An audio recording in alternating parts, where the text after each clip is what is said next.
শালি, তোর শরীরে শক্তি আছে বলতে এইব। আল্লাহ, আমি ব্যাট মারতে শরীর ব্যথা করতেছে, আর তুই একা ওই বাকিগুলারে কেমনে মারলি? আল্লাহ তোর হায়াত দেখ। বলেই অট্টহাসিতে ফেটে পড়ে। এবার রনি এগিয়ে যায় ইমানের দিকে। ইমানের শরীরে রক্ত লেপ্টে আছে, শরীরে প্যান্ট ছাড়া আর কিচ্ছু নেই, শরীরে ছোপ ছোপ রক্তের দাগ আর রক্ত লেপ্টে আছে। রনিও ইচ্ছামতো মারতে থাকে। রনি আর রাফি ছাড়া কেউ নেই রুমে। ছুরি নিয়ে আসে রাফি, তা গলায় রেখে চুলের মুঠো ধরে মাথা উঁচু করে বলে ওঠে, দেখ কাইফা, তোর মতো ভয়ঙ্কর মৃত্যু দিতে না পারি, আপাতত ওকে মেরে নিজের ইচ্ছাটা পূরণ করি। তুইও ভিডিও দেখে পূরণ কর। ইমানকে উদ্দেশ্য করে রনি বলে ওঠে, বিদায় ইমান ভাই, দেখছিস কি, চালিয়ে দে। সাথে সাথে গলায় ধরে রাখা ছুরি টান মারে। ফিনকি দিয়ে রক্ত বের হয়ে আসে মুখ দিয়ে, গলা দিয়ে রক্তের বন্যা বয়ে যাচ্ছে।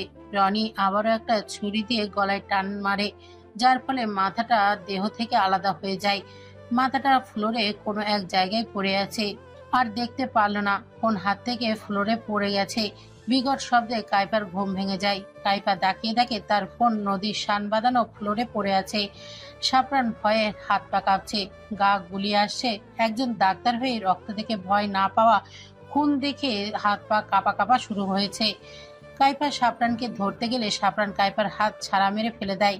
কাইফার মাথায় খেলে গেল তার মোবাইল। সাপরানের ভয় রাফিকে ভিডিও পাঠাতে বলা। এক নিমেষে বুঝে গেল সাপরান সেই ভিডিও দেখে ফেলেছে। সাপরানের দিকে তাকিয়ে দেখতে পেল নদীর ধারে বমি করছে সাপরান। কাইফা এগিয়ে গেল সাপরানের কাছে। সাপরানের কাঁধে হাত রাখতেই সাপরান রাগ, ক্ষোভ, ঘৃণা নিয়ে তাকায় কাইফার দিকে। কাইফার বুকটা ধক করে ওঠে। যেই চোখে এতদিন ভালোবাসা ছিল, সেই চোখে আজ ঘৃণা ছাড়া কিচ্ছু নেই। ঘৃণা ভরা দৃষ্টি। কাইফা উপেক্ষা করে সাপরানের কাঁধে হাত রাখে। কিছু বলতে যাবে তার আগেই কাইফাকে ধাক্কা মারে। শান বাঁধানো পাকায় পড়ে যায় কাইফা, যার ফলে কপালের ডান পাশে কেটে দেয়, ছোপ ছোপ রক্ত বের হচ্ছে। কাইফা তাকিয়ে আছে সাপরানের দিকে। সাপরান এগিয়ে গিয়ে কাইফার গলা চেপে ধরে, ফ্লোরে চেপে ধরে বলে ওঠে, ওদের মারলি কেন বল? ওরা তোর কি ক্ষতি করেছে? কি ভয়ঙ্কর ভাবে তুই মেরেছিস? বেইমান, বেইমানি করলি কেন? তুই একটা অপবিত্র। ছি, লজ্জা লাগছে আমার নিজের প্রতি। তোর মতো মেয়েকে কিনা আমি ভালোবেসেছি? তোর মতো অপবিত্র মেয়েকে? ছি, খুনি তুই একটা, খুনি। কাইপা গাড়িতে হেলান দিয়ে দাঁড়িয়ে আছে। তার ডাক্তার সাহেব প্রাণের চেয়ে প্রিয় শ্যামপুরুষ, তার ভালোবাসা তাকে ঘৃণা করে। সাপরান কি অন্য কাউকে বিয়ে করে নেবে নাকি? চট করে চোখ খুলে ফেলে। ভাবতেই থাকে দুপুরের ঘটনা। সাপরান নিজের মাথা চেপে ধরে বসে পড়ে কাইপার সাথে। কাইপার গাল ধরে আদুরি স্বরে বলে ওঠে, কেন এমন করেছ বলো? কেন মেরেছ বলো আমাকে? কাইপা মলিন হেসে বলল, আপনার ভালোবাসা মুগ্ধময় দৃষ্টি খুব মিস করছি ডক্টর সাহেব। সাপরান তাচ্ছিল্য হেসে বলে, তোমাকে আমি ঘৃণা করি। তোমার উপরটা যেমন কালো, তেমন ভেতরটাও কালো। এটা আমার আগে বোঝা উচিত ছিল। কাইপা করুণ দৃষ্টিতে তাকিয়ে আছে সাপরানের দিকে। সাপরান নিজেকে সামনে নিয়ে আবারও বলল, তুমি কি আমাকে বলবে কেন করেছ? ভয় পেও না, আমি কাউকে বলবো না। তুমি শুধু এসব ছেড়ে আমার কাছে চলে এসো, আমি তোমাকে ভালো রাখবো। এসব ছেড়ে দাও, কথা দিচ্ছে কখনো ছেড়ে যাব না। বলে দাও আমাকে সব। কাইপা স্মিত হেসে বলে, না বলতে পারবো, না ছাড়তে পারবো, আর না ভুলতে পারবো। আমি নিঃস্ব, আমি সর্বহারা, আমি ছাড়তে পারবো না এইসব। আমাকে আরো কয়েকজনকে মারতে হবে। সাপরানের রাগ তত্তর করে বাড়তে থাকে। তবুও নিজেকে সামলে কাইপাকে বোঝাতে থাকে। কাইপা এক কথা সে ছাড়তে পারবে না। সাপরান রেগে কাইপাকে দুটো চড় মারে। কাইপা দুই বাহু চেপে ধরে বলে, তোকে আমি কখনো ক্ষমা করবো না কান্নাগিনি, বেঈমান খুনি। তোকে আমি ঘৃণা করি। কাকা দাদি ঠিকই বলে, তোর চেহারা যেমন কালো, তেমন তোর মনও কালো। হয়তো তোর মন বলতে কিছু আছে নাকি আল্লাহ জানে। আর কখনো আমার সামনে আসবে না। শুধু তোকে ভালোবেসে বলে আজ ছেড়ে দিচ্ছে। যদি আর একটা খুনো করিস তবে মনে রাখিস, তোকে আমি জেলের ভাত খাওয়াবো। গটগট পায়ে হেঁটে চলে যায় সাপরান। কাইপার কানে শুধু একটা কথাই বারবার প্রতিফলিত হচ্ছে, তোর চেহারা যেমন কালো, তেমন তোর মনটাও কালো। ঘৃণা করি তোকে আমি, ঘৃণা। বারবার কানে বাজছে একটা কথা, ঘৃণা করি তোকে। তোর চেহারা যেমন কালো, তেমন তোর মনও কালো। কাইপা মাথা চেপে ধরে বসে পড়ে। তারপরও প্রতিধ্বনি থামতে থাকে না। কাইপা পাগলের মতো মাথায় থাপ্পড় মারতে থাকে। প্রতিধ্বনি কিছুটা কমে আসে। প্রতিধ্বনি কম হওয়ার ফলে কাইপার হাস্যোজ্জ্বল মুখে মাথা ছেড়ে দাঁড়িয়ে পড়ে। হাসতে থাকে পাগলের মতো, বিড়বিড় করতে থাকে। বিড়বিড় করতে করতে গাড়ির কাছে এসে আবারও মাথা চেপে ধরে। পাগলের মতো চিৎকার করতে থাকে বসে, আর বিড়বিড় করতে থাকে। আশেপাশে মানুষ এসে কাইপার পাশে ভিড় জমায়। কাইপা একবার ওদের দিকে তাকায়, তারপর চিৎকার করে বলতে থাকে, আমি আমি আমি কালো, আমি কালো, না না না, আমি কালো, আমি কালো। চেনা জানা কেউ নেই, সব অচেনা মানুষ। লোকজন কি বলছে তা কিচ্ছু বুঝতে পারছে না। কাইপা চিৎকার করে ওঠে, চলে যান সবাই, চলে যান, যান যান যান, চলে যান সবাই। সকলে পাগল বলে চলে যায়। কাইফা মাথাতে থাপ্পড় মারতে থাকে। যদি আগের মতো কমে যায়, প্রতিধ্বনি থেমে যায়। কাইফা হাসতে থাকে। হাসতে হাসতে গাড়িতে উঠে বসে। বড় একটা ইঞ্জেকশন নিজের বাঁ হাতে পুশ করে। 1, 2, 3 সেকেন্ড পর সব প্রতিধ্বনি, ব্যথা সবকিছু নর্মাল হয়ে যায়। গাড়ি নিয়ে নিজের অজান্ত গন্তব্যে বেরিয়ে পড়ে। যেদিকে মন চাই ড্রাইভ করছে। গন্তব্যহীন পথ, গন্তব্যহীন মানুষ, ভালোবাসাহীন মানুষ, অপবিত্র মানুষ। তার উপর চেহারাটাও কালো। সব জায়গায় অবহেলিত কাইফার মতো মেয়েরা। ভাবনা ছেড়ে বেরিয়ে আসে ফোনের শব্দে। গাড়ির হাতলে ফোনটা এনে সামনে ধরে। ফোনের স্ক্রিনে ফাটল ধরে গেছে। যেমন নতুন করে কাইফার হৃদয়ে ফাটল ধরেছে। ভাবনার সুতো ছিঁড়ে যায়। আবারও রিংটনের শব্দে। স্ক্রিনে জলজল করছে নাদিম দিয়ে সেভ করা নাম্বার। কল রিসিভ করে কিছু বলতে না বলতে ওপাশ থেকে চিন্তিত হয়ে আওয়াজ ভেসে আসে। নাদিম বলে ওঠে, কোথায় তুই? বাড়ি ফিরবি না? 1টা বাজে। কোন সকালে বের হয়েছিস? বাসায় আয়, সাইফা চিন্তা করছে। আর ভাইকেও জিজ্ঞাসা করলাম, ভাই কিছু বলল না। কাইপা মলিন হেসে বলে, ভালোবাসা ফুলের মতো সুন্দর, আবার কাটার মতো বিষাক্ত, তাই না নাদিম? কাইফার এমন কবির মতো কথা বলায় নাদিম রেগে যায়। নাদিম রাগী কণ্ঠে বলে ওঠে, তোর ভালোবাসার মায়েরে বাপ, আগে বাসায় আয়। আমার বউ চিন্তায় আছে। বিয়ে করছি 1 সপ্তাহ হয় নাই, তার মধ্যে যদি বউ টেনশনে কিছু কিছু হয়, তাড়াতাড়ি আয়। কাইফা স্মিত হেসে বলে ওঠে, গন্তব্যহীন পথে আর কত হাঁটবো? এবার নির্দিষ্ট গন্তব্য দরকার। নাদিম কাইফার এমন কথার মানে বুঝলো না। মেয়েটার মাথায় কি চলে ও ছাড়া কেউ জানে না। নাদিম কিছু বলার আগে কাইফা বলে ওঠে, ফিরবো না, সময় হলে ফিরবো। আপাতত একা থাকতেই ভালো লাগছে। আর হ্যাঁ, সাইফার খেয়াল রাখিস। নাদিমের উত্তর না শুনে খট করে কল কেটে দেয়। ফোনটা সুইচ অফ করে গাড়ি নিয়ে বেরিয়ে পড়ে দিনাজপুরের উদ্দেশ্যে। 1.5 ঘন্টা পর দিনাজপুর কবরস্থানে এসে পৌঁছায় কাইফা। গাড়ি থামিয়ে ধীর পায়ে হেঁটে কবরস্থানের ভেতরে চলে যায়। পারিবারিক কবরস্থান, সাজিদ পরিবারের ছোট্ট একটা অংশ। 6 কবরের সামনে দাঁড়িয়ে আছে কাইফা। অন্ধকার, তবে চাঁদের আলোতে সব পরিষ্কার দেখা যাচ্ছে। লতা পাতা একদম পরিষ্কার, আর হবে নাই বা কেন? সে তো এসে পরিষ্কার করে যায় সব সময়।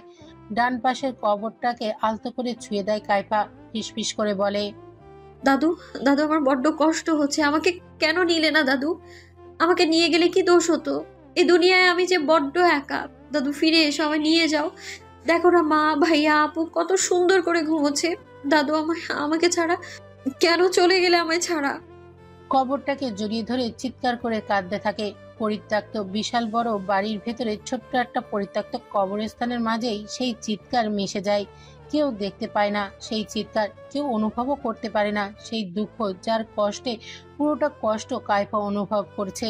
দাদুর কবরটাকে জড়িয়ে প্রায় অনেকক্ষণ জড়িয়ে ধরে রাখে। গুনে গুনে 6টা চুমু দেয়। চুমু দিয়ে হাসি মুখে ফিসফিস করে বলে, দাদু, মনে আছে তোমার? আমাকেও তুমি ঠিক গুনে গুনে 6টা চুমু দিতে। দাদু, তুমি ভীষণ ভালো, কত আদর করতে তুমি আমায়। তুমি একটু ঘুমাও, আমি বাকিদের সাথে কথা বলে আসি। একদম দুষ্টুমি করবে না বলে দিলাম। একদম গুড বয়ের মতো ঘুমাবে, ঠিক আছে? নাও নাও, চোখ বন্ধ করো। এই তো আমার ভালো দাদু। দাদুর কবর ছেড়ে এবার ভাইয়ের কবরের দিকে পা বাড়ায়। ভাইয়ের কবরে যাওয়ার সাথে সাথেই আছড়ে পড়ে, শক্ত করে জড়িয়ে ধরে কবরের মাটিকে। মনে হচ্ছে অনেকদিন পর ভাইয়ার বুকে আছড়ে পড়ছে আর অভিযোগ জানাচ্ছে। অভিমানী মুখ করে ভাইয়ার মাথা বরাবর মাটির উপরে চুমু খায়, আবারও জড়িয়ে ধরে। সারা শরীরে মাটি লেগে জবুথবু, তবুও খেয়াল নেই। অভিযোগ সুরে বলে ওঠে, ভাইয়া, ও ভাইয়া, পৃথিবীর শ্রেষ্ঠ ভাইয়া তুমি। আমাকে একা রেখে কেন চলে গেলে ভাইয়া? জানো ভাইয়া, ওই ওই শয়তান সাফরান আজকে আমাকে মেরেছে, আমাকে ধাক্কা দিয়ে ফেলে দিয়েছে। আমার কপাল কেটে গেছে ভাইয়া। আমাকে কপালে ব্যান্ডেজ করে দিবে না? মনে আছে ভাইয়া, একবার খেলতে গিয়ে আমাকে ধাক্কা দিয়ে ফেলে দিয়েছিল একটা ছেলে। তারপর কাঁদতে কাঁদতে যখন তোমার কাছে এসে বিচার দিলাম, তখন তুমি ওই ছেলেটাকে ঢিসুম ঢিসুম করে মেরেছিলে, তারপর আমাকে মুরগির ছানার মতো আদর করে কপালে ব্যান্ডেজ করে দিয়েছিলে। তবে আজ কেন লাগিয়ে দিচ্ছ না ভাইয়া? ভাইয়া আমাকে তোমার কোলে নিয়ে ব্যান্ডেজ করে দিবে না? সত্যি বলছি ভাইয়া, আমাকে একটা একটাবার ব্যান্ডেজ করে দাও, আমি আর দুষ্টুমি করব না। কাইফার গলা ধরে আসছে, চোখ ভিজে উঠেছে, তবুও ভাইয়ের কবর জড়িয়ে ধরে নানান অভিযোগ জানিয়ে যাচ্ছে।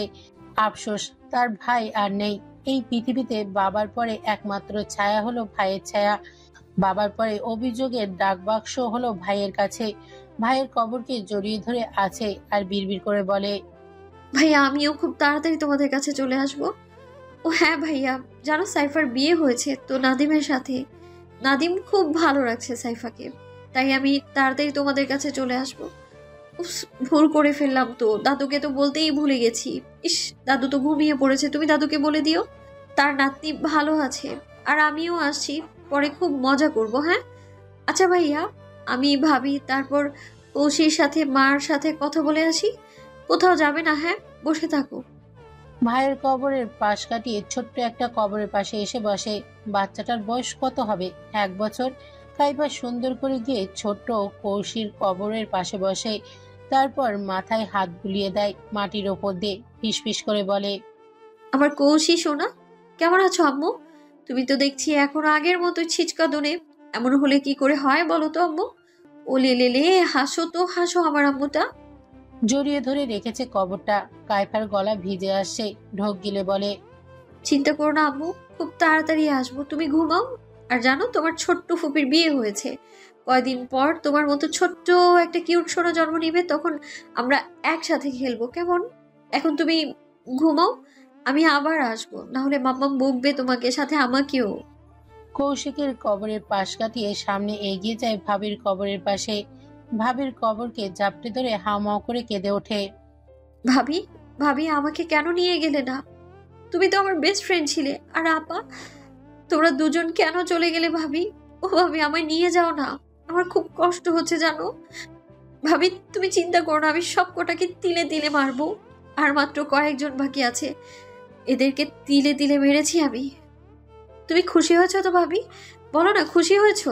ভাবি আমিও আসবো, আগে আগে তাদেরকে মেরে নি, তারপর আমি চলে আসবো। চিন্তা করো না ভাবি, আমি আসবো। বলেই হাউমাউ করে কেঁদে ওঠে। ভাবির কবরকে কিছুক্ষণ জড়িয়ে ধরে রাখে, তারপর যায় তার চন্দ্রের মতো সুন্দর আপার কাছে। তার বেস্ট ফ্রেন্ড তার আপা। আপার কবরকে জাপটে ধরে যেন ছেড়ে দিলেই হারিয়ে যাবে, আবার আগলা করে ধরে, ফিসফিস করে বলে, সরি আপা, তুমি কি ব্যথা পেয়েছো? এত জোরে ধরেছি বলে। ব্যথা পেও না আপা, তুমি তো জানো আমি আমি তোমায় ব্যথা দেবার জন্য ধরিনি। আপা তুমি তুমি আমাকে মিস করো তাই না? জানো আমি তোমায় অনেক মিস করি, অনেক। আচ্ছা আপা, আমাদের সাথে কেন এমন হলো বলো না আপা? আমাকে নিয়ে কেন গেলে না? সাইফার বিয়ে হয়েছে শুনেছো তুমি? এই ভাবি ভাবি শোনো, সাইফার বিয়ে হয়েছে, আমিও আসবো, তারপর মজা করবো আমরা। হ্যাঁ পাগলের মতো হাসতে থাকে, আবার কিছুক্ষণ পর পাগলের মতো হাউমাউ করে কাঁদতে থাকে। মিনিট 5 পর হাসতে থাকে, মাথা চেপে ধরে ফিসফিস করে বলে, আপা, আমার ব্যথা করছে মাথা, আমি আম্মার কাছে গিয়ে আম্মাকে বলি টিপে দিতে। তুমি ঘুমাও, আমি আম্মার কাছে যাই। ছুটে এসে জড়িয়ে ধরে মায়ের কবর, হুড়মুড়িয়ে কাঁদতে থাকে, আবার হাসতে থাকে, আবার কাঁদতে থাকে। মায়ের কবরকে জড়িয়ে ধরে আহ্লাদি স্বরে বলে ওঠে, আম্মু জানো তোমার হাতে কতদিন ধরে খাই না? 10টা বছর আমি ক্ষুধার্ত আম্মু, আমাকে আজ পর্যন্ত তুমি ছাড়া কেউ খাইয়ে দেয়নি আম্মু। আম্মু তুমি তো জানো আমি নিজের হাতে কখনো খাইনি, হয়তো তুমি নয়তো ভাই নয়তো ভাবি বা আপা বা দাদু খাইয়ে দিয়েছে। তুমি জানো আজকে সারাদিনে আমি বাদাম ছাড়া কিচ্ছু খাইনি। আম্মু আমার না ক্ষুধা লেগেছে, খাইয়ে দিবে আমায়? আম্মু আমাকে একা রেখে কেন চলে গেলে? কাইফা থেমে আবারও মাকে ডেকে ওঠে। কতদিনের ইচ্ছা মায়ের হাতে খাওয়ার, কিন্তু মা কি খাইয়ে দিতে পারবে? পারবে না। কাইফার ক্ষুধা কখনোই মিটবে না। আম্মা জানো তোমার মেয়ের বিয়ে হয়েছে, তোমার মেয়ে সুখে আছে আম্মা, যেমনটা তুমি চাইতে। একবার দেখে যাও না তোমার মেয়েরে আম্মা, আমারে ফিরে আসা একটাবার দেখে যাও না। কাইপা ফুপিয়ে ফুপিয়ে কেঁদে ওঠে, যেমনটা মায়ের কাছে মায়ের কোলে মাথা রেখে কেঁদে ওঠে আদর পাওয়ার লোভে। ঠিকই তেমন করেই, কিন্তু আফসোস তার মা আর তাকে আদর দিবে না। ফোপাতে ফোপাতে বলে ওঠে, আম্মু, ও আম্মু, আমাকে নিয়ে যাও না আম্মু। আম্মু আমি আমি তো বড্ড একা, আমার তো কেউ নেই তোমরা ছাড়া। আমায় নিয়ে যাও না। ও আম্মা, আমায় নিয়ে যাও। আমাকে একা রেখে কেন গেছো তোমরা? আম্মা, ও আম্মা, তোমার মেয়ে, তোমার কলিজার টুকরো তো আজকে সারাদিন কিচ্ছু খায়নি। কেউ জিজ্ঞেসও করেনি আমাকে খেয়েছো কিনা। জানো আম্মা, আমাকে কেউ নিজের হাতে খাইয়ে দেয় না। আম্মা, আমার না ক্ষুধা মিটে না। আম্মা, আমার নিয়ে যাও, নইলে তুমি ফিরে আসো। আমার বিশ্বাস করো, আমার আমার মাথা যন্ত্রণা করছে, একটু মালিশ করে দাও না। আম্মা, আমার আমার একটু আদর করো না আম্মা। ও আম্মা, একটু আদর করো না, একটু কোলে নাও। নাও না কোলে। আমি বড্ড একা মা, বড্ড একা আমি। বলেই হাওমাও করে কেঁদে ওঠে মায়ের কবর জড়িয়ে ধরে। তার মা কি দেখতে পাচ্ছে না তার মেয়ে কাঁদছে? দেখলেও কি ফিরে আসতে পারবে? পারবে না, দেখবেও না, কারণ না দেখা না ফেরার দেশে চলে গেছে। কাইফা মায়ের কবর জড়িয়ে ধরে বিড়বিড় করতে করতে ঘুমিয়ে পড়ে। সারা শরীরে কাদামাটি লেপ্টে আছে, হাতে মুখে সারা শরীরে। কাইফার সেদিকে খেয়াল নেই। মায়ের কবরকে জড়িয়ে ধরে আনন্দে ঘুমাচ্ছে। মনে হচ্ছে কত রাত তার নির্ঘুম কেটেছে। মায়ের কোলে যেমন তার মেয়েরা আদুরে বিড়ালের মতো করে ঘুমায়, ঠিক তেমন ভাবে কাইফা তার মায়ের কবর জড়িয়ে ধরে ঘুমাচ্ছে। কিন্তু ক্ষুধার্ত মেয়ে তার মায়ের কাছে খাবার ভিক্ষা চাইলে সেই মায়ের সাধ্য নেই তার মেয়েকে তৃপ্তি দিয়ে খাইয়ে দেবার। ভাইয়ের আদরে বোনকে আর যত্ন করে সকল অভিযোগ অভিমান মাথা পেতে নিবে না। ভাই নামক বটগাছের ছায়া কখনোই ফিরে পাবে না, আর কখনোই না। ভাই নামক বটগাছের ছায়া কখনো ফিরে পাবে না, আর না কখনো ভাইয়ের কোলে মাথা রেখে বুকে হাত রেখে অভিযোগ করতে পারবে না। দাদুকে আর পানের বাটি দেয়া হবে না, দাদুর চেয়ারটা আর ভালো করে মুছে দেওয়া হবে না, নাতনিকে আদর করা হবে না, দাদুকে আম জাম ভর্তা বানিয়ে আর খাওয়ানো হবে না। আর কখনো সেই দিন ফিরে আসবে না। বড় আপা আর ভাবির মতো বেস্ট ফ্রেন্ড কখনোই পাবে না। তাদের আদরও মাথা পেতে নেওয়া হবে না। ছোট্ট একটা পুতুলের মতো মেয়ে কৌশিক, তারও ফুপির আদর পাওয়া হবে না। সব যেন একটা ঝড়ের মতো বয়ে গেছে। আর কখনো কেউ কাউকে দেখতে পাবে না, ছুতে পারবে না, আদর করতে পারবে না, আদর নিতে পারবে না। চাইলেও কেউ ফিরতে পারবে না, কারণ তারা সবাই যে না ফেরার দেশে চলে গেছে। ফিরার হলে কবেই ফিরত, কিন্তু পারবে না ফিরতে। তাই তো এত আয়োজন। কাইফাকে নিঃস্ব করে সকলে বিদায় বলে গেছে। এখন তো একটা গানের কলেই মনে পড়ছে, কি ছিল মোর অপরাধ, সে যে বইলা গেল না। এত ভালোবাসলাম, তবুও দিল না। ছটফটায়া একাই কাঁদি, দুঃখ লইয়া বুকে। বড় নিঃস্ব কইরা গেলি রে তুই পাগল বলে লোকে, বড় নিঃস্ব কইরা গেলি রে তুই পাগল বলে লোকে। সকালে সূর্যের তাপে পাখির কিচিরমিচির শব্দে ঘুম ভেঙে যায় কাইফার। চোখ পিটপিট করে তাকিয়ে দেখে মায়ের কবরকে জড়িয়ে ধরে আহ্লাদি হয়ে ঘুমিয়েছিল। ঘুম থেকে উঠে কাইফা মুচকে হাসি দিয়ে বলে, শুভ সকাল আম্মু। অনেক ক্ষুধা লেগেছে, কিন্তু খেতে পারবো না জানি আমি। আচ্ছা আম্মু, আজ আসি আমি, আবার আসবো খুব তাড়াতাড়ি। বলেই কবরে 3টা চুমু খেয়ে আপার কবরে চুমু খায়। একে একে সবার কবরে চুমু খেয়ে জড়িয়ে ধরে বিড়বিড় করে বিদায় নিয়ে চলে যেতে নিলেই থেমে 6জন ভালোবাসার মানুষকে কবরের দিকে তাকিয়ে বলে ওঠে, তোমাদের মতো কেউ ভালোবাসতে পারেনি আমায়, শুনছো? ওরা কেউ আমাকে তোমাদের মতো ভালোবাসতে পারেনি। আমার অনেক কষ্ট লাগে জানো, কেউ তোমাদের মতো না। বলেই কবরস্থান থেকে বেরিয়ে যায়। পুরনো বাড়িটার দিকে একবার তাকায়। দোতলার পুরনো বাড়ির লতাপাতায় ভরে গেছে, দেয়াল কালচে হয়ে গেছে, গাছ বড় বড় হয়ে আছে, একদম দেখতে ভূতের বাড়ির মতো লাগছে। কিছুক্ষণে চেয়ে থেকে চলে যায়। গেট থেকে বের হয়ে গাড়ির ভেতরে এসে খেয়াল হয় কাপড়ে কাদা মাটি ভরে আছে, নিজের পুরো চেহারায় মাটি, ঠোঁট সহ লেপ্টে আছে।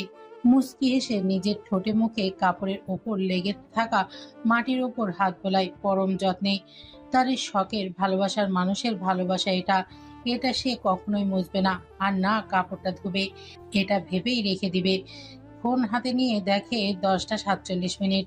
এত দেরি হয়ে গেছে, কতদিন পর মায়ের কোলে ঘুমিয়েছে, তাই লেট হয়েছে। লক খুলতেই দেখতে পেল রাফি 18টা কল করে রেখেছে, সাথে নাদিম, রাফি, সাইফা, নাদিয়া, মিহি, ঋতু, মুমু।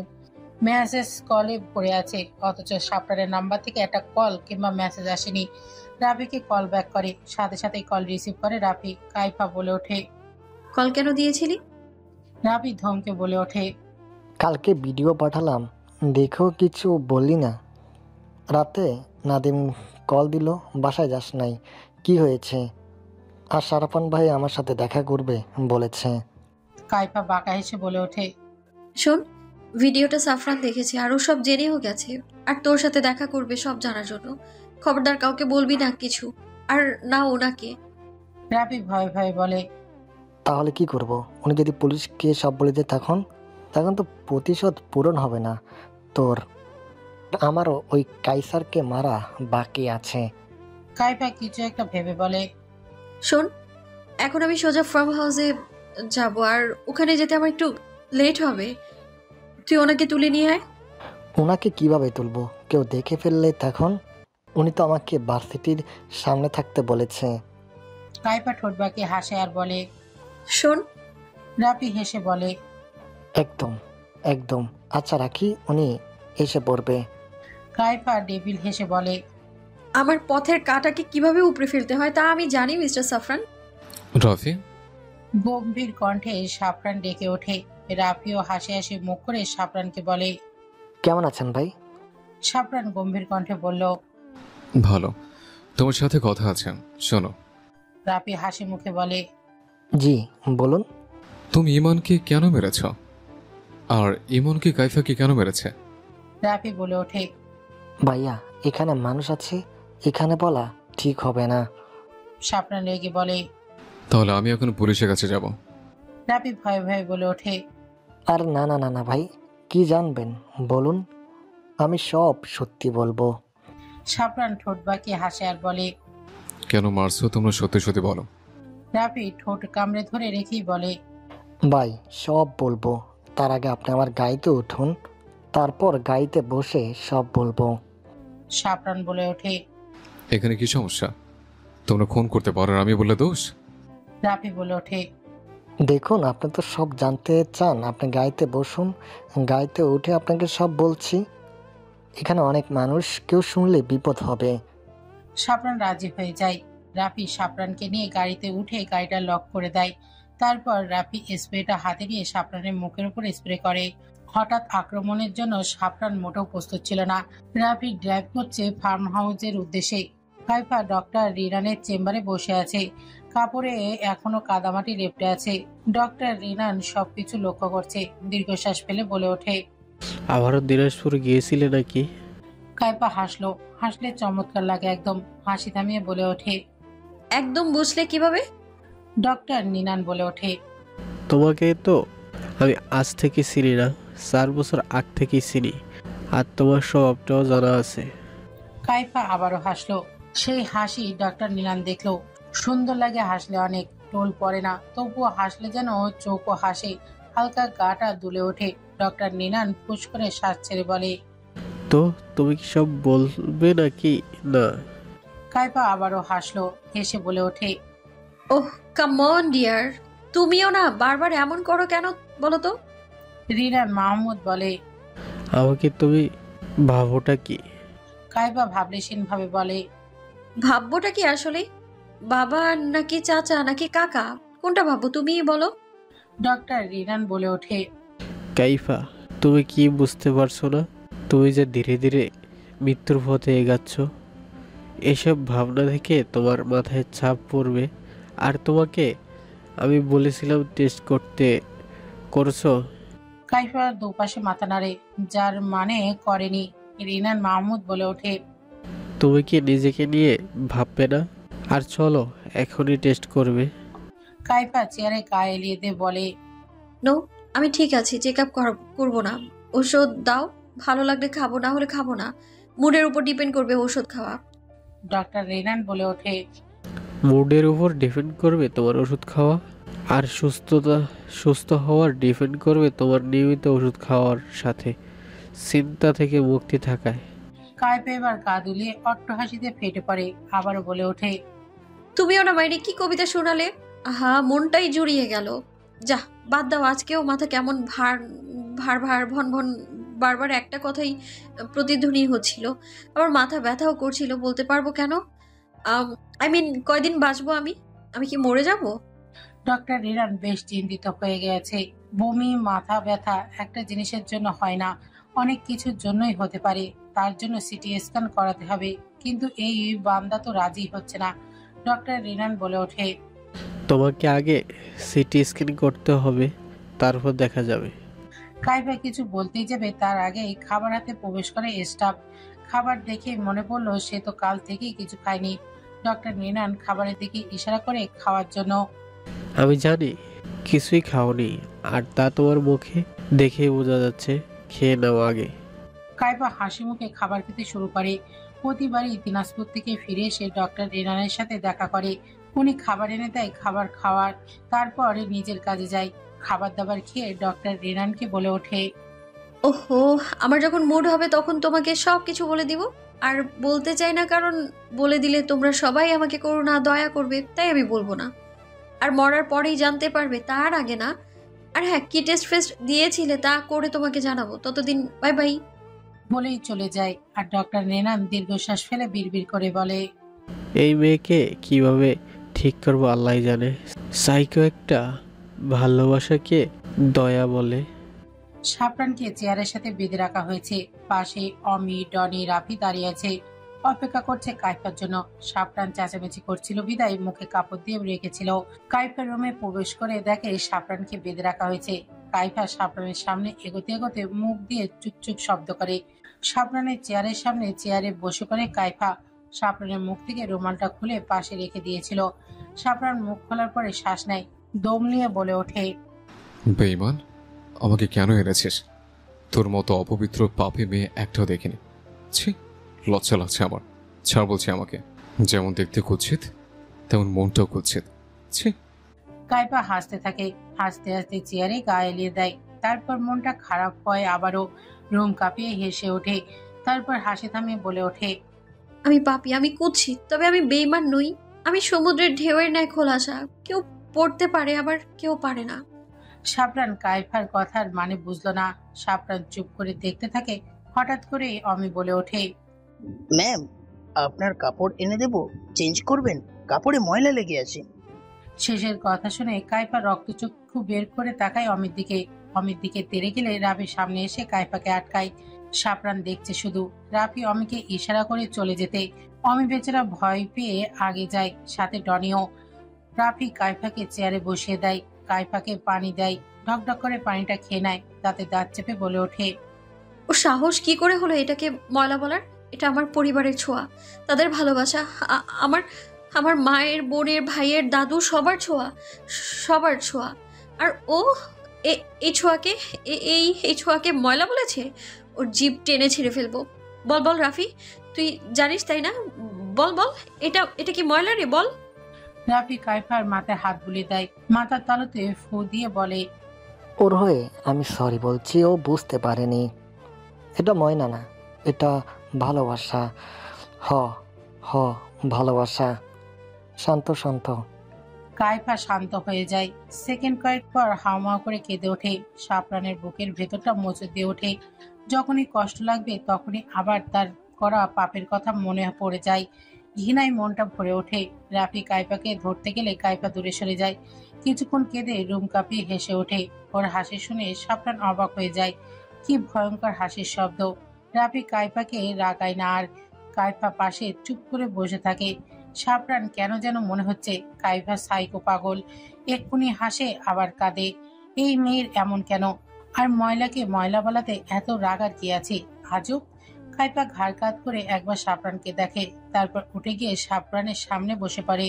ঘাড় ঘুরিয়ে ঘাড় ফুটিয়ে তাকিয়ে থাকে সাফরানের দিকে। সাফরান বলে ওঠে, কে তাকে আছিস কেন? মারবি আমায়? মার মার মার আমায়। তোর মতো কুৎসিত পাপী অপবিত্র খুনি মেয়েকে ঘৃণা ছাড়া কিছুই করা যায় না। কাইফার বুকের বাপাশে আঙুল রেখে বলে, এখানে ব্যথা হয় খুব, পারবেন ঠিক করে দিতে? সাফরান তাচ্ছিল্য হেসে বলে, তোর মতো মেয়ের ব্যথা আমি কেন ঠিক করবো? Bloody girl. রাফি সাফরানের দিকে তেড়ে গেলে কাইফা থামিয়ে ইশারা করে কিছু বলে। রাফি চলে যায়। আবার সাফরানের দিকে তাকিয়ে বলে, যাস শালা, ব্যথা ঠিক করতে হবে না, বিয়ে করলেই চলবে। সাফরান অবাক হয়ে যায়, রেগে বলে ওঠে, তোকে আমি বিয়ে করবো না। এ মেয়ে, তোকে লজ্জা লাগে না? তোকে বিয়ে করবো না আমি। খুনি তুই একটা শয়তান। দরকার পড়লে মরে যাবো, তবুও বিয়ে করবো না। কাইফা মুখ থেকে চুকচুক শব্দ বের করে গা দুলিয়ে হেসে ওঠে। কপালে স্লাইড করতে করতে বলে, তাহলে মরতে হবে যে? কাইফা আবার তার পথের কাঁটা উপড়ে ফেলতে জানে। So sad. মৃত্যুর জন্য তৈরি হন। বিয়ে করবো না আমি তোকে। তোর মতো অপবিত্র খুনিকে কখনো করবো না বিয়ে। পবিত্র কিশোরী থেকে অপবিত্র খুনি হয়ে ওঠা এতটাও সহজ ছিল না। শাবনানের কথার পরিপ্রেক্ষিতে কাইফার উপরোক্ত কথাটি বলে। কাইফা হাসলো। সেই হাসি শাবনানের কাছে কেন যেন নির্জীব মনে হলো। মেয়েটা অতিরিক্ত হাসে। শাবনান বিরক্ত হয়ে জিজ্ঞেস করে, হাসুস কেন? সারাদিন এদিকে হাসুস, আর কোনো কাজ নাই? আর এসব কবির মতো ডায়লগ দেওয়া বন্ধ কর। তোর বিয়ে করবো না মানে করবো না। কাইফা গা দুলিয়ে হো হো করে হেসে ওঠে। চেয়ারে মাথা এলিয়ে দেয়। নজর এখন সিলিং এর উপরে। সিলিং এর ওপর নজর রেখেই কাইফা বলে, যার হাসি বেশি হয়তো তার কষ্টও বেশি। ওই যে কথায় আছে না, যার হাসি যত সুন্দর তার আঘাত তত গভীর। তাদের কথার মাঝেই রাফি কাজী আর রেজিস্টার নিয়ে এসে হাজির। কাইফা বলে ওঠে, এত দেরি করলেন কেন কাজী? রাফি বলে ওঠে, শালা আসতেই চায় নাই, জোর করে আনছি। কাইফা বলে ওঠে, কাজী আপনি কিন্তু পাজি হয়ে গেছেন, তার ফল কিন্তু ভালো হবে না। বসুন বসুন, বিয়ের কাজ শুরু করুন। রনির দিকে তাকিয়ে বলে, পেপারস রেডি তো? জি বোন, রেডি। অপবিত্র তুমি, তাই তুমি নামক মানব আমার জন্য নিষিদ্ধ। শাবনানের কথাই সবাই অবাক হলেও কাইফা হেসে বলে, যাই বলুন, বিয়ে তো করতেই হবে। আবারও থেমে বলে ওঠে কাইফা, আমার পাপী জীবনের সুখের ছোঁয়া আপনি। আপনি বিহীন আমি শূন্য, আপনিই হবেন আমার পূর্ণ। পোহা করে হেসে ওঠে। কাজী সাহেব বলে ওঠে, আপনাদের ছন্দ বাদ দিয়ে কি বলবেন পাত্রপাত্রীকে? রাফি জোরে হেসে বলল, আপনার সামনে যে বসে আছে ছেলে মেয়ে, ওই দুটোই। কাজী এবার চশমা খুলে ভালো করে পরখ করে দেখে মেয়েটার শরীরে মাটি লেগে আছে আর ছেলেটাকে বেঁধে রাখা হয়েছে। কাজী এবার ঢোক গেলে, কারণ এর সামনে বন্দুক রাখা। বলছি যে ছেলেকে বেঁধে কেন রাখা হয়েছে? রনি বলে ওঠে, ছেলেকে বেঁধে রাখা হয়েছে নাকি শুয়ে রাখা হয়েছে সেটা দেখে আপনার কি লাভ? আপনি মিয়া বিয়ে পড়াইবেন, টাকা নিবেন আর ফুটবেন। কাজী ঢোক গিলে বলে, বিয়েতে কি ছেলে রাজি না? শাবনান বলে ওঠে, না, রাজি না। এই বিয়ে আমি করবো না। আর আপনি বসে আছেন কি? আমাকে মুক্ত করুন। কাজী বলে ওঠে, তাহলে তো এই বিয়ে সম্ভব না, কারণ ছেলে রাজি না, তাই বিয়ে পড়ানো হবে না। বলেই দাঁড়িয়ে যায়। পেছন থেকে কাইফা হতবিহ্বল হয়ে তাকিয়ে থাকে। বন্দুক নিয়ে দরজা বরাবর শোট করে। কাজী ধরপড়িয়ে ওঠে। রেজিস্টার ভয়ে চুপসে আছে। রাফি কাজীকে ধরে এনে চেয়ারে বসায় আর বলে, আর একবার চলে যেতে নিলে আপনার লাশ বের হবে মিয়া। রেজিস্টার কাজীকে কানে কানে বলে, তুমি মিয়া গেছো, আমার কোনো চিন্তা নাই। আগে তোমার পালা, পরে আমার। শাবনান বলে ওঠে, আরও দুজন দেখছেন কি? আমি তো আপনার ছেলের মতো। এই ডাইনি আমাকে আটকে রেখেছে। আপনি আমার হাতটা খুলে দিন, বাকিটা আমি সামলাবো।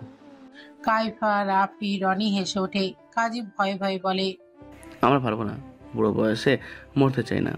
আমার বউ প্রেগনেন্ট, আমার বাচ্চা হবে, আমি পারবো না জান দিতে। শাবনান মোস্তামুস্তি করতে করতে বলে, আপনাকে 3 গুণ টাকা দিব, তা আমাকে মুক্ত করুন।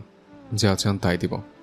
কাইফা বন্দুকের নলের আগায় ফু দিয়ে বলে, জান না থাকলে টাকা পয়সা দিয়ে কি করবেন? কাজী ভয়ে ঢোক গিলে বলে, এখন কি করব? তা না মানে আপনি কি এই পোশাকে বিয়ে করবেন? কাইফা নিজের দিকে তাকিয়ে তারপর আবার কাজের দিকে তাকিয়ে হেসে ওঠে। রেজিস্টার বুকে হাত দিয়ে বসে আছে। তারপর বলে, এটা হলো ভালোবাসার ছোঁয়া, আপনি শুরু করুন। শাবনান চেঁচিয়ে বলে, করবো না, আমি বিয়ে করবো না। কাজী ঢোক গিলে কাইফার দিকে তাকায়, আবার শাবনানের দিকে। তারপর বলে ওঠে, বাবা প্লিজ রাজি হয়ে যাও। মেয়েরা তো সুন্দরী, ভদ্র, ভালো। রাজি হয়ে যাও, নিজেও বাঁচো আর আমাকেও বাঁচাও। কাইফা হো হো করে হাসতে থাকে। শাবনান রেগে বলে ওঠে, করবো না আমি বিয়ে। কাইফা ফোন থেকে একটা ভিডিও বের করে দেখায় শাবনানকে। সেখানে দেখা যাচ্ছে বাড়ির চারপাশে বন্দুক হাতে নিয়ে লোকজন বাড়িটাকে ঘিরে রেখেছে। শাবনান ঘৃণা ভরা দৃষ্টিতে তাকায় কাইফার দিকে। কাইফা হেসে বলে ওঠে, ওকে করবে না বিয়ে, সমস্যা কি? ওরা পটল তুলতে যাক আর আমিও আরামসে থাকি। শাবনান মুসরি করতে করতে বলে, তোকে তো আমি মেরে ফেলবো। তোর মতো শয়তান মেয়ে একটাও দেখিনি। তোকে আমি ঘৃণা করি, ছি। কাইফা হো হো করে হেসে ওঠে। তারপর কাজীকে বলে ওঠে, শুরু করুন। কাজী বলে ওঠে, কাবিন কত দেবো বাপ? শাবনান বলে ওঠে, আমি ওকে কখনোই বউ হিসেবে মানবো না। ও আমাকে জোর করে বিয়ে করছে। সেখানে কাবিন কেন দেব? কাজী বলে। কাবিন ছাড়া বিয়ে হবে কি করে? কাইফা বলে ওঠে। কাজী তুমি অনেক বাজি, খালি বলো বিয়ে হবে না বিয়ে হবে না। এই কথার জন্য কখন জানি তোমার ফিরাই আর হবে না। ফিরা হবে বলতে মন চাচ্ছে। কাজী ভয় বলে। তাহলে কাবিন কত দেব? কাইফা বলে ওঠে। 101 টাকা বাঁধেন, বেশি বাঁধলে লোভী মনে করবে। এমনি ঘৃণা, কুৎসিত, শয়তান, খুনি আরো অনেক কিছুই শোনা হয়ে গেছে। নিন শুরু করুন। কাজী পেপারসে দেখে নাম ঠিকানা কাবিনের টাকা উল্লেখ করে সাফরানকে বলে ওঠে। কবুল বলো বাবা। সাফরান চুপ করে বসে আছে, তা দেখে কাইফা কল লাগায়, তারপর বলে। শুরু করে দে। সাফরান বলে ওঠে। না না, কিচ্ছু করবি না। কবুল কবুল কবুল। কাইফা বলে ওঠে। থাক, যাস না, ওখানেই থাক, কাজে লাগবে। কল কেটে তারপর কাজী কিছু বলার আগেই নিজেও কবুল বলে দেয়। সকলে জোরসে আলহামদুলিল্লাহ বলে ওঠে। সাফরান চুপচাপ ঘৃণা দৃষ্টি নিয়ে তাকিয়ে আছে কাইফার দিকে। রেজিস্টার পেপারস এগিয়ে দেয়, তারপর দুজন সই করে ফেলে। রনি কাজী আর রেজিস্টারকে নিয়ে চলে যায়। পেপারগুলো রাপির হাতে দেয়। সাফরানের হাত খুলে দেয়। সাফরান উঠে দাঁড়ায়, তারপর এগিয়ে এসে কাইফার দিকে ঠাস ঠাস করে পরপর 2 গালে 4টা থাপ্পড় মারে। কাইফা ফ্লোরের কর্নায় ধাক্কা লেগে যায় কাটা জায়গায়, যার ফলে আরো কেটে যায়, রক্ত বেরোতে শুরু করে। ফুলে রয়েছে, আরো ফুলে গেছে। কাইফার ইশারা করায় রাফি বাইরে চলে যায়। সাফরান কাইফার দিকে থুতু মেরে বলে ওঠে। তোর মতো ওদের নিকৃষ্ট মানুষ একটাও দেখিনি। মাগি, তোর কি মনে হয় তোর মতো মেয়েকে নিয়ে আমি বাড়ি যাব? কাইফা উঠে দাঁড়ায়, তারপর বলে ওঠে। এই 4টা চর যদি অন্য কেউ দিত, তার লাশ এখানেই পড়ে থাকতো। স্বামী, নাটক বাদ দিয়ে বসুন, বাসায় চলুন। কাইফা হেঁটে বাইরে চলে যায়। ডনিকে ইশারা করে কিছু বলে তারপর চলে যায়। সাফরানও পিছু পিছু গিয়ে নিজের গাড়িতে উঠে বসে। কাইফা পেপারস নিয়ে সাফরানের গাড়িতে উঠে বসে। সাফরান গাড়ি ড্রাইভ করতে থাকে রাগে ক্রোধে। কাইফা ফোনে কল আসায় বলে ওঠে। ওখানেই থাকবে, এক পাও নড়বি না। আমি বাসায় ঢুকবো, তারপর তোরা যাবি, আর আমি আছে ওখানেই। সাফরান ভ্রুকুচকে তাকায়। কাইফা রুমাল দিয়ে রক্তটা মুছে জানালা দিয়ে বাইরে ফেলে দেয়। রুমালটা চোপ চোপ রক্ত লেগে আছে, ফুলে লাল হয়ে আছে। কাইফা ফোন থেকে কাউকে কল করে বলে ওঠে। তো ক্রিমিনাল ইনভেস্টিগেশন অফিসার কেমন আছেন? ভালো। তা কাজ হয়েছে? কাইফা উচ্চ শব্দে হেসে বলে। হ্যাঁ হয়েছে কাজ, তার আগে বড় কথা, লোক লাগিয়ে দিয়েছি। বিয়ে হয়ে গেছে? কাইফা হেসে বলে। হয়ে গেছে, ওর স্বামী মোর সাথেই আছে। উপাস থেকে হেসে বলে। ভালো ভালো, সাবধানে থাকবে। আমি বাকিটা দেখছি, খেলা তো এবার শুরু হবে। কাইফা বলে ওঠে। শুরু হবে, জাস্ট শিওর হতে হবে, বাকিটা দেখা যাবে। আর হ্যাঁ, বাকিটা আপনার উপর। আর লিডারকেও বলবেন সাবধানে থাকতে। ছেলে বউকে ঘরে তুলবে না চাচি। ছোট্ট একটা কথা দ্বারা ড্রয়িং রুমে বোম ফোটালো কাইফা। এক একজন এক এক রিয়াকশন নিয়ে তাকিয়ে আছে। জাকিয়া চা রেখে কাইফার কাছে এসে বলে। সবসময় মজা করবে না কাইফা, এইসব একদম ভালো লাগে না। কাইফা মুচকি এসে বলে। সত্যি বিয়ে হয়ে গেছে, বউকে ঘরে তুলবে না? মিহিরা রেগে এগিয়ে এসে কাইফার কান টেনে ধরে আর বলে। কাইফা মজা করবি না একদম, বিয়ে ছেলে খেলা না কোনো। কাইফার কান ছেড়ে দেয়। তো মজা করব কেন আমি? ঘরে তুললে তুলো, না তুললে আমি নিজেই হেঁটে চলে যাব। নাদিয়া সাইফা থ মেরে দাঁড়িয়ে আছে। নাদিম আর মিহির মুচকে হাসছে। এদের রিয়াকশন দেখে মনে হচ্ছে ওরা আগে থেকেই জানতো। মিহিরা রেগে কাইফাকে থাপ্পড় মারতে গেলে কাইফা হাত ধরে ফেলে আর আস্তে করে নামিয়ে দিয়ে বলে। মা হও তো কি হয়েছে, দ্বিতীয়বার গায়ে হাত তুলবে না, সেই অধিকার কাউকে দিইনি আমি। আর আমি নিজের সিদ্ধান্ত নিজে নিতে পারি। তোমাদের পায়ে পড়ে থাকবো নাকি আমি? মন চাইলেও বিয়ে করলাম, তাতে তোমার সমস্যা কি? মিহিরা রাগে ক্রোধে ছলো ছলো চোখে তাকিয়ে আছে কাইফার দিকে। জাকিয়া সাফরানের সামনে গিয়ে দাঁড়ায় আর বলে। এটা কি সত্যি? সাফরান চুপ করে দাঁড়িয়ে আছে। জাকিয়া আবারও জিজ্ঞেস করে। কি হলো বল সাফরান, মা কিন্তু রেগে যাচ্ছি, বল। কবির, সাবিদ, আজমিরার আওয়াজ শুনে নিচে নামে। সাবিদ সাজিদ জিজ্ঞেস করে। কি হলো, চেঁচামেচি করছো কেন? আর কাইফা কাল রাতে বাসায় এলো না কেন? জাকিয়া চিৎকার করে বলে ওঠে। তোমার ছেলে বিয়ে করেছে, বিয়ে, বুঝেছো? ওই মেয়েকে বিয়ে করে নিজের ঘাড়ে ঝুলিয়েছে। সাবিদ সাজিদ বুকে হাত দিয়ে সোফায় বসে পড়ে। আজমিরা ব্লাব শুরু করে দিয়েছে। এই অপয়াকে আমি নাতির বউ হিসেবে মানি না, এমন কাইল্লা মাইয়ারে আমি মানি না। আমার নাতির জীবনটা নষ্ট করে দিল। কবির সাজিদ কাইফার সামনে এসে ঠাস করে কাইফার গালে থাপ্পড় মারে। শরীরের ভারসাম্য হারিয়ে নিচে পড়তে নিলেও নিজেকে সামলে নেয়। কাইফার রক্তচক্ষু বের করে কবির সাজিদের দিকে তাকায়, চোখ বড় বড় করে কবির সাজিদের গালে থাপ্পড় মারার জন্য হাত বাড়ায়। কবির চোখ বন্ধ করে ফেলে। সকলেই অবাক হয়ে তাকিয়ে আছে। মেয়ে বাপের গালে থাপ্পড় মারবে, কিন্তু সবার ধারণা ভুল প্রমাণ করে দিয়ে দাঁতে দাঁত চেপে কিরমির করে বলে, আর যদি আপনার জায়গায় অন্য কেউ থাকতো তাহলে আমি তার হাত ভেঙে গুড়িয়ে দিতাম। শুধু আপনি বলে আজ এই হাতটা থেমে গেল, তার কারণটা আমার মা। আমার মা। শাবনার এতক্ষণ নিজের রাগটা সামনে রাখলো, এবার চিৎকার করে বলে ওঠে, ও আমাকে অপহরণ করে জোর করে ব্ল্যাকমেল করে বিয়ে করেছে। এত খারাপ একটা মেয়ে আমি কখনো দেখিনি। নাদিয়া সাইফা একে অপরের দিকে তাকায়। মেয়েরা রেগে কবির সাজিদকে বলে, তোমার মেয়ের জন্য সব শেষ হয়ে গেল, মান সম্মান সব। আর আজকে কিনা তোমার গায়ে হাত তুলেছে, কালকে কে বলতে পারবে আমার গায়ে হাত তুলবে না? কবির সাজিদ ভাইয়ের পাশে বসে পড়ে। সাবির সাজিদ হঠাৎ করেই জ্ঞান হারায়। শাবনান দৌড়ে গিয়ে নিজের বাবাকে ধরে। নাদিম দ্রুত ডক্টরকে কল করে। মিহির আর শাবনান মিলে সোফায় লম্বা করে শুয়ে দেয়। কাইফা সাবির সাজিদের দিকে এগিয়ে গেলে জাকিয়া তেড়ে গিয়ে কাইফাকে ধাক্কা মেরে ফেলে দিতে নেয়। চিৎকার করে বলে ওঠে, দূরে থাক শয়তান মেয়ে, আমার পুরো সংসারটাকে জ্বালিয়ে দিলি। তোর শয়তানি নজর দিয়ে দূরে থাক। কাইফা পাত্তা না দিয়ে আবারও এগিয়ে যায় সাবির সাজিদের দিকে। শাবনান কাইফাকে ঠাস করে থাপ্পড় মারে। শাবনান দাঁতে দাঁত চেপে বলে, বিয়ে করে নিয়েছিস তো? শান্তি তুই? শান্তি তো এবার এবার আমার সামনে থেকে সর। সাইফা আর নাদিয়া এসে কাইফাকে ধরে মিহির শাবনানকে থামিয়ে বলে, এটা রাগ দেখানোর সময় না তুই। চাচা ধরো, আমিও ধরি, ডাক্তারের কাছে নিতে হবে। আর কাইফা তুমি উপরে যাও, হাসপাতালে তোমার যেতে হবে না। নাদিম এসে সাবিদ আর কবির সাজিদকে ধরে নিয়ে যেতে শুরু করে। শাবনান ভিতরে এসে আজমিরকে ধরে ধরে নিয়ে যেতে গিয়ে কাইফার সামনে এসে বলে, হাসপাতালে যেন তোর পাওনা দেখি, যদি দেখি তাহলে তোর পা আমি ভেঙে দেব। আজমিরা দাঁতে দাঁত চেপে বলে, আমি তোকে অভিশাপ দিলাম কাল নাগিনী, তোর শান্তি হবে না কোনোদিন। মেহেরা চল। নাদিম কাইফাকে ইশারা করে কিছু বলে চলে যায়। সাইফা আর নাদিয়া কাইফাকে বলে ওঠে, কি করে হলো সব? আমাদেরকে খুলে বল সব। কাইফা বলে ওঠে, তোরা সবাই যা হসপিটালে, আর কিছু সন্দেহ থাকলে মানে কিছু দেখলে আমাকে জানাবি। যা, তোরা আর কাউকে কিছু বলবি না। কাইফা দুজনকে ঠেলে পাঠিয়ে দেয়। ভাঙা মন আর শরীর দুটোকে টেনে হিসে সিঁড়ি বেয়ে ছাদে এসে দাঁড়ায়।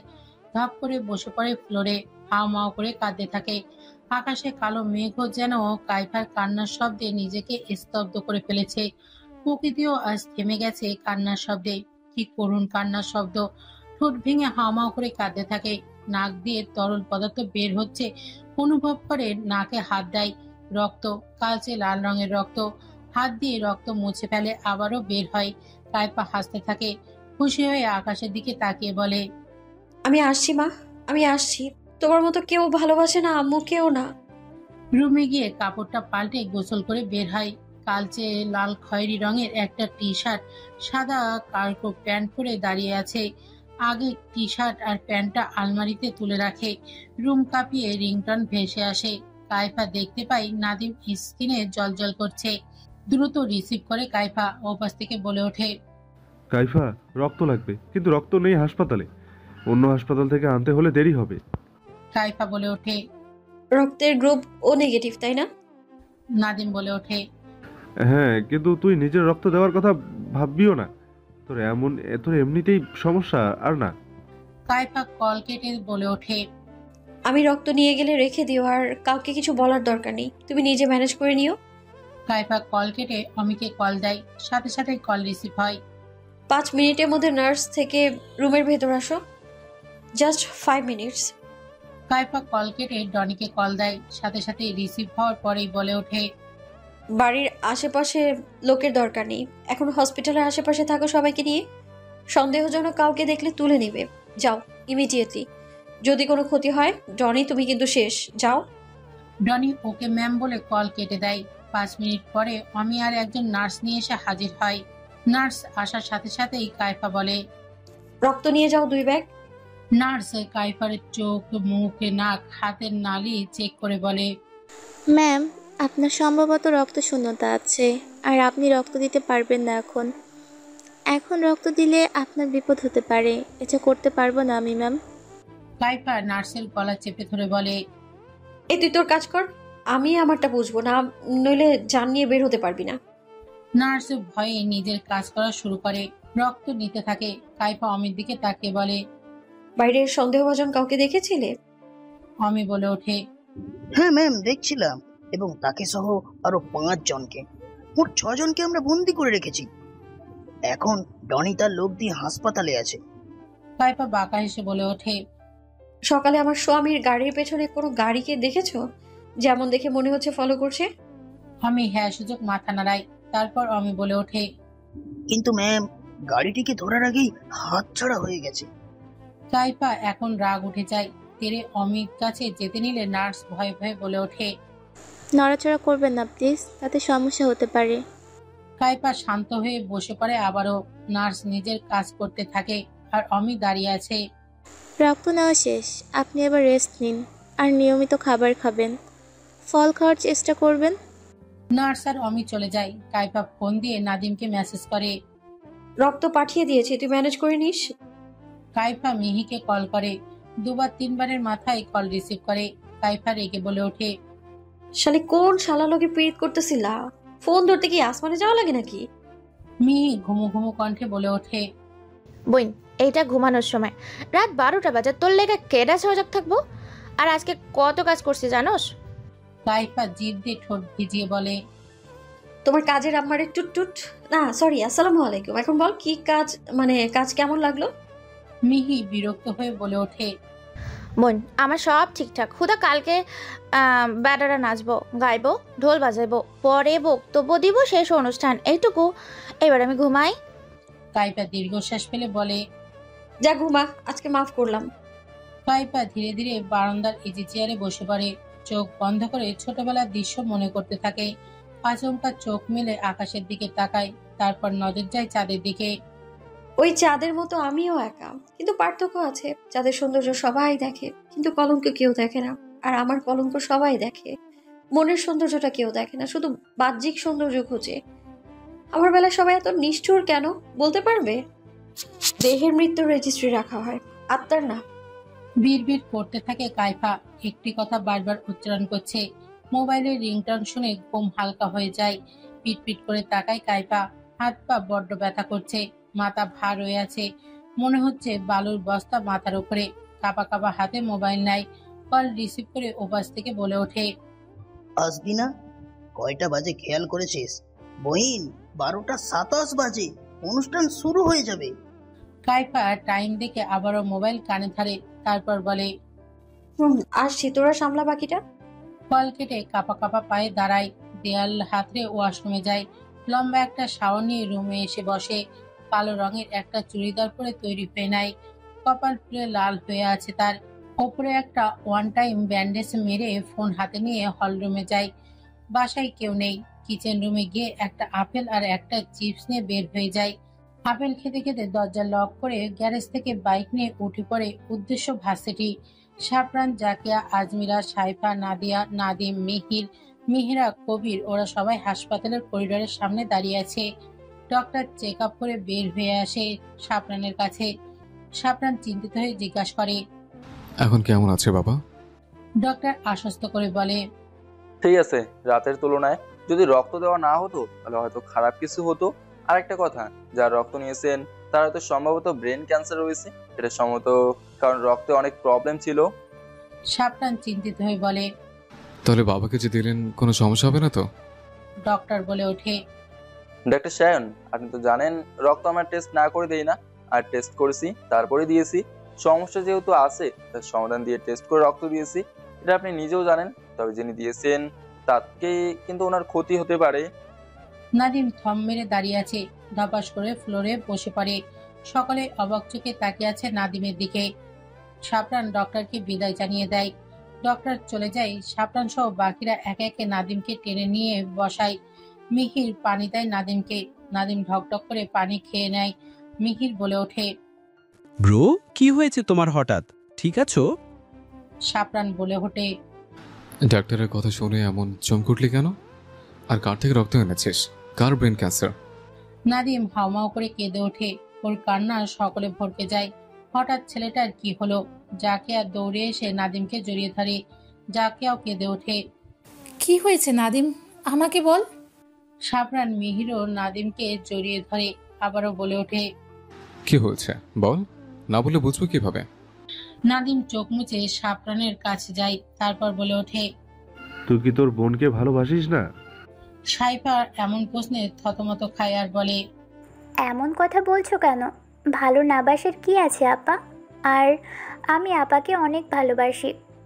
নাদিম সাইফাকে শক্ত করে জড়িয়ে ধরে। সাফরান নাদিমের কাঁধে হাত রাখে। নাদিম তাকালে সাফরান বলে ওঠে। তুই কাঁদছিলি কেন? নাদিম নিজেকে সামনে নিয়ে বলে ওঠে। বাবার জন্য হঠাৎ করে কেমন যেন মনে হলো তাই।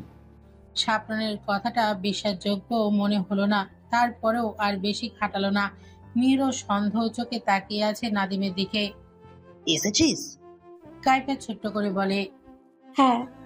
কাইফাকে সাথে নিয়ে সবাই অনুষ্ঠানের কাছে যায়। সামনে থেকে সকলকে গাইড করছে। একের পর একের ছেলে মেয়ে গান নাচ করছে, বক্তব্য দিচ্ছে।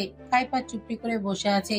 হঠাৎ করে অনুভব করলো তার নাক দিয়ে আবারও রক্ত বের হচ্ছে। নাকে রুমাল চেপে ওয়াশরুমে দৌড়ে চলে যায়। কাইফা ওয়াশরুমে যাওয়ার সাথে সাথেই বমি করতে শুরু করে। ওয়াশরুমে তাদের ভার্সিটির ম্যাম ছিল। কাইফাকে বমি করা আর নাক দিয়ে রক্ত বের হতে দেখে ভয় পেয়ে যায়। কাইফাকে জিজ্ঞাসা করে, এ কি হয়েছে তোমার? তুমি ঠিক আছো? হাসপাতালে চলো। কাইফা মলিন হেসে বলে, তার কোনো দরকার নেই, আমি চলে যাব। আচ্ছা চলো, আমি তোমাকে তোমার বন্ধুদের কাছে দিয়ে আসি। কাইফা এক হাত ধরে মাঠে নিয়ে আসে। রাফিরা দৌড়ে এসে জিজ্ঞাসা করে, কি রে, কি হয়েছে তোর? ম্যাম বলে ওঠে, আসলে বমি করছিল আর নাক দিয়ে রক্ত বের হচ্ছিল। তোমরা বরং ওকে হাসপাতালে নিয়ে যাও। মিহি বলে ওঠে, ধন্যবাদ ম্যাম। রাফি রনিকে বলে, রনি যা, গাড়ি বের কর। ঋতু মোমোকে বলে, মোমো তুই বাকি অনুষ্ঠানটা চালিয়ে যা, না হলে সমস্যা হবে। ওকে বলে চলে যায়। ঋতু, মিহি, রাফি মিলে কাইপাকে ধরে ধরে গাড়ি পর্যন্ত নিয়ে যায়। গাড়িতে উঠিয়ে দেয়। কাইপা ঠিকানা দেয়। রনি রওনা হয় ঠিকানার উদ্দেশ্যে। রাফি অমিকে কল করে বলে কাইপার বাইক বাসায় নিয়ে আসতে। তারপর কল কেটে দেয়। আর ঋতু মিহিকে তাদের বাড়ির সামনে নামিয়ে দিয়ে চলে যায় পিজি হসপিটাল। ঋতু গাড়ি থেকে নেমে কাউকে কল করে। দুবার কল করার পর রিসিভ হয়। ওপাশ থেকে ফিসফিস করে বলে, কি হলো বলো? ঋতু বলে ওঠে, মামা, কাফিয়া, রনি, রাফি কোথায় বেরিয়েছে? ঠিকানাটা আমি জানি না, তবে ও একটু অসুস্থ মনে হচ্ছে। ওপাশ থেকে বলে ওঠে, আচ্ছা, সকল খবর আমাকে দিবে। আর রনি তোমাকে কিছু বলছে? ঋতু মুখ কুচকে বলে ওঠে, দাদার পেট থেকে যতটুকু বের করি ততটুকু আপনাকে বলেই দিই, কিছু জানলে বলবো। ওপাশ থেকে ওকে বলে কল কেটে দেয়। ঋতু নিজের বাড়ির উদ্দেশ্যে হাঁটা শুরু করে। PG hospital. ডক্টর নিনান মাহমুদের সামনে রনি, রফি, কাইফা বসে আছে। ডক্টর নিনান মাহমুদ নিজের চোখ থেকে চশমা খোলে, চোখটা মুছে আবারও পরে। কাইফা বিরক্ত হয়ে বলে ওঠে, ওহো, এত হেয়ালি করছো কেন বলো তো? মরে তো আর যাচ্ছি না। রিপোর্টে কি এসেছে? ডক্টর নিনান নিজেকে সামনে নিয়ে বলে ওঠে, তোমার বমির সাথে কি কি হয় বলতে পারবে? আর কবে থেকে হয়? কাইফা কিছুক্ষণ ভেবে বলে, গত 4-5 মাস ধরে হয়। মনে করো বমি বমি ভাব হয়, মাথা বড্ড ব্যথা করে, নাক দিয়ে রক্ত বের হয়, মাঝে মাঝে চোখেও কম দেখি, মানে হঠাৎ হঠাৎ ঘোলা দেখি, তখন আবার বড্ড মাথা করে, মানে ব্যথা করে, মাথা চাপ নিলেই ব্যথা করে। এগুলোই, আর কিছু না। রাফি রনি কাইফার দিকে তাকিয়ে আছে, সবকিছু বোঝার চেষ্টা করছে। মেয়েটা কাউকে কিছু মুখ ফুটে বলে না, কত কষ্ট একা একা সহ্য করে। ডক্টর নিনান দীর্ঘশ্বাস ফেলে বলে, বমি বমি ভাব, মাথা ব্যথা হওয়ার, খিচুড়ি ওঠা, চোখ গোলা দেখায়, মাথায় চাপ পড়া, এগুলো ব্রেনে ক্যান্সারের লক্ষণ। তোমার 5 মাস ধরে এমন হচ্ছে আর তুমি আজকে বলছো? ব্রেন ক্যান্সার হলে সাধারণত নাক বা কান দিয়ে রক্ত পড়ার সম্ভাবনা কম, তবে মস্তিষ্কের কাছাকাছি অবস্থিত টিউমার বা ক্যান্সারের কারণে নাক দিয়ে রক্ত আসতে পারে। বিশেষ করে যদি টিউমার নাকের কাছাকাছি বা সাইন্স অঞ্চলে থাকে, তুমি কি হ্যাঁ আমাকে জানাওনি কেন? তোমার অবস্থা কতটা খারাপ হচ্ছে তা কি তুমি জানো না? একা একা আর কতদিন? রাফি পাথরের মতো বসে আছে, তার কানে শুধু ডাক্তারের কথাগুলো বাজছে। রনি কাইফার দিকে তাকিয়ে আছে, চোখে পানি মুছে রনি বলে ওঠে, হ্যাঁ রে, কি তুই মরবি তাও কাউকে বলবি না? আমরা কি তোর শত্রু নাকি? আমাদের জানাসনি কেন? রনিকে কাইফা ধমক দিয়ে বলে ওঠে, আব্বে শালা চুপ থাক। আর হ্যাঁ, আমি তো মরে যাচ্ছি না, তবে বেঁচে থাকাটা মারাত্মক লেভেলের বোকামো। আর আমি এইসব বোকামোর কথা ভাবিও না, তবে বাঁচার কোনো নেশা আমার নেই, অতএব আমি মরলেও কারো যায় আসে না। রাফি ডক্টরকে বলে ওঠে, আচ্ছা, অপারেশন করলে ঠিক হবে না? ডক্টর রিনান বলে ওঠে, হ্যাঁ হবে, তবে ওর কিন্তু সেকেন্ড স্টেজে চলছে, আর অপারেশন বললেই হবে না। তার জন্য ওর মাইন্ড সেট আপ ঠিক থাকতে হবে, সাপ যাতে না পড়ে এরকম থাকতে হবে, নর্মাল লাইফ লিভ করতে হবে, আর বিশেষ করে ওর রক্ত শূন্যতা কমাতে হবে, তাহলে অপারেশন সম্ভব। কাইফা মনোযোগ দিয়ে সকল কথা শুনছে, তার ভেতরে খুশি লাগছে, তার মা ভাইয়ের কাছে যেতে পারবে। আপাতত এটাই শান্তি তার কাছে। ডক্টরের সাথে বেশ কয়েকক্ষণ কথা বলল রাফি আর রনি, তারপর ওষুধ নিয়ে বের হয়ে যায় হসপিটাল থেকে। রনি গাড়ির সামনে এসে আচমকা জড়িয়ে ধরে কাইফাকে জড়িয়ে ধরে রেখে কাঁদতে কাঁদতে বলে, বেআইন খান কি মাগি, তুই আমাদেরকে বললি না কেন? তোর কিছু হলে আমরা কিভাবে থাকবো? আড়াল থেকে কেউ ছবি তুলে নিয়েছে, এমন ভাবে তুলেছে মনে হচ্ছে প্রেমিক প্রেমিকা। কাইফাও জড়িয়ে ধরে বলে, শালা মাইয়া মাইনসের মতো কান্দোস কেন? এ রাইফা, তোর ভাই রূপী বোনকে সামলাতো। রনির চোখে পানি থাকা সত্ত্বেও হেসে ফেলে। রাফি কাইফার সাথে হাত মিলিয়ে রনিকে নিয়ে গাড়িতে উঠে বসে। গাড়ি এসে থামে রেস্টুরেন্টের সামনে। সাফরানা সাবির সাজিদকে নিয়ে বাসায় এসে পড়েছে। সাবির সাজিদকে নিজের রুমে শুয়ে দিয়েছে। সাফরান নিজের রুমে চলে গেছে। জাকিয়া মেহরা রান্না করছে, সাইফা নাদিয়া তাদের সাহায্য করছে। আজমিরা কবির সাজিদ ভাইয়ের সাথে বসে আছে। মিহির আর নাদিম বেরিয়েছে। সাফরান গোসল করে এসে খাবার খেতে বসে পড়ে। হঠাৎ করে কাইফার কথা মনে পড়ে। মেয়েটি কি খাবার খেয়েছে? কি করছে? বাড়ি নেই মনে হয়, তাহলে গেল কোথায়? টেনশন হচ্ছে। হঠাৎ করে জোর করে বিয়ে, বাড়ির লোকেদেরকে মারতে চাওয়া, বাবার হার্ট অ্যাটাক, সবকিছু কাইফার জন্য হয়েছে। মনটা ঘৃণায় ভিসিয়ে ওঠে, বিড়বিড় করে বলে ওঠে, তোমাকে সব থেকে বেশি ঘৃণা করে আমি, সব থেকে বেশি। সবাই মরে যায়, তুমি কেন মরো না? তুমি মরলে আমি সব থেকে বেশি খুশি হব। ঘৃণার কাইফা, ঘৃণার শ্যামলতা, সব ঘৃণার, সব। সন্ধ্যা। কাইফাকে কোলে নিয়ে সাজিদ বাড়িতে প্রবেশ করে রাফি।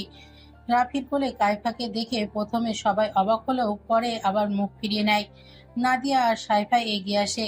নাদিয়া চিন্তিত হয়ে বলে, কি হয়েছে রে ওর? রাফি মলিন হেসে বলে, আর তেমন কিছু না, মাথা ঘুরে পড়ে গিয়েছিল তাই নিয়ে আসলাম। সাইফা রাফিকে বলে ওঠে, রাফি ভাই চলো আমার সাথে আপুকে রুমে নিয়ে শুয়ে দাও। সাইফার সাথে নাদিয়াও যায়। পিছু পিছু রাফি সাফরানের রুমের সামনে গিয়ে দরজায় নক করলে সাফরান দরজা খোলে। নাদিয়া বলে ওঠে, সাইড দাও, সরো। সাফরান ভেবাচাকা খেয়ে সরে যায়। রাফি কাইফাকে কোল থেকে বিছানায় শুয়ে দেয়। সাইফা পানি এনে কাইফার মুখে ছিটাতে থাকে। নাদিয়া হাত পা মালিশ করতে থাকে। কিছুক্ষণ পর পিটপিট করে তাকায় কাইফা। রাফি কাইফার মাথার পাশে বসে আছে। সাফরানের গা জ্বলে পুড়ে যাচ্ছে, তবুও নিজেকে কন্ট্রোল করে রাখছে। কাইফাকে আতশোয়া করে বসিয়ে দেয়। রাফি বলে ওঠে, আজ তাহলে আসি আমি। আর হ্যাঁ, ঠিকঠাক ওষুধ খাস, তাহলে ব্যথা কমে যাবে। সাফরান আচমকা বলে ওঠে, ব্যথা কমে যাবে মানে কি? আর কিসের ওষুধ খাবে? আর ওকে আমার রুমে কেন আনলে? তোমার সাথে নিয়ে যাও। রাফি নিজে রাগ সংবরণ করে বলে ওঠে, আপনার জানতে হবে না, আর তোমরা দুজন ওর একটু খেয়াল রাখবে। আসি আমি। সাফরান রাফির কলার ধরে রেগে বলে ওঠে, ওকে কিসের ওষুধ খাওয়ার কথা বলছিস? হ্যাঁ, আমার বাড়িতে আমার বউকে তুই কোলে করে এনেছিস, আবার বলছিস ব্যথা কমে যাবে? নাদিমার মিহির দৌড়ে এসে রাফির কলার ছাড়িয়ে দূরে আনে। রাফি নিজের রাগ আর থামিয়ে রাখতে না পেরে চট করে বলে ওঠে, কেমন স্বামী আপনি? হ্যাঁ, নিজের বউয়ের জন্য দরদ উতলে উঠছে। মেয়েটা যে 3 দিন ধরে ভালো করে কিছু খায়নি, তার খবর রেখেছেন? মেয়েটার যে এত বড় একটা রোগ। কাইফা রাফিকে মাঝপথে থামিয়ে দিয়ে বলে ওঠে, খবরদার রাফি, একটা কথাও মুখ থেকে বের করবি না। একটা কথাও যদি বের করিস না, কখনো আবার দেখা পাবি না। তুই জানিস তার মানে এই না যে সবাইকে জানাবি। তুই চলে যা, বাকিটা আমি সামলাবো, যা। রাফি রাগে ফুঁসতে ফুঁসতে চলে যায়। নাদিম, মিহির, সাইফা, নাদিয়া, সাফরান সবাই উৎসুক দৃষ্টিতে তাকিয়ে আছে। সকলের দৃষ্টিকে উপেক্ষা করে কাইফা বলে ওঠে, নাদিয়া, লাইটটা অফ করে দিয়ে সবাইকে নিয়ে চলে যা। একজনও যেন না থাকে। সবাইকে মানে সবাইকে। সাফরান মুখ কুঁচকে বলে ওঠে, তোর ঘর না এটা, আমার ঘর। আমার ঘর থেকে আমাকে বের করবি? এত বড় সাহস? সাইফা সাফরানকে বলে, ভাইয়া প্লিজ আস্তে কথা বলো, আপুর শরীর ভালো না। সাফরান বলে ওঠে, তোর অপুকে কোলে করে বসে রাখ, চত্ব সব। সাথে গজগজ করতে করতে বের হয়ে যায় রুম থেকে। মিহির বলে ওঠে, মাথা কি বেশি ব্যথা করছে? ডাক্তার ডাকবো? সাইফা কাইফার মাথায় হাত বুলিয়ে বলে ওঠে, আপা খাবার আনবো, ওষুধ খাবে? কাইফা সাইফার মাথায় চুমু খেয়ে বলে, না রে পাগলি, তোরা নিচে যা। নাদিম কাইফার মাথার পাশে বসে বলে ওঠে, বেশি ব্যথা করছে? কষ্ট হচ্ছে বেশি? নাদিয়াকে বলি ডাক্তারকে কল করতে, বেশি খারাপ লাগছে? কাইফা মলিন হেসে চোখটা বন্ধ করে ফেলে। তারপর বলে ওঠে, অনেক ব্যথা হচ্ছে, অনেক। আচ্ছা তোমরা চলে যাও, আমি একটু রেস্ট নিই, পরে এসো আবার। সবাই চলে যায়। নাদিম দরজা বন্ধ করতে যাবে, অমনি হাওমাও করে মৃদু কান্নার শব্দ ভেসে আসে। নাদিম অতি কষ্টে ঢোক গেলে তার গলা শুকিয়ে আসে। মেয়েটা কাঁদছে কেন? নিশ্চয়ই ব্যথার জন্য কাঁদছে না। নাদিম দরজা খুলে দৌড়ে গিয়ে কাইফার মাথাটা নিজের বুকে রাখে, মাথায় হাত বোলাতে থাকে।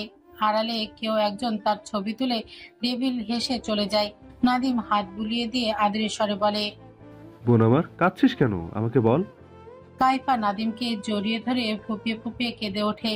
কাইফার মাথাটা অতি যত্ন করে তুলে ধরে, তারপর চোখের পানি মুছে দিয়ে বলে, কি সমস্যা বল, কাঁদছিস কেন?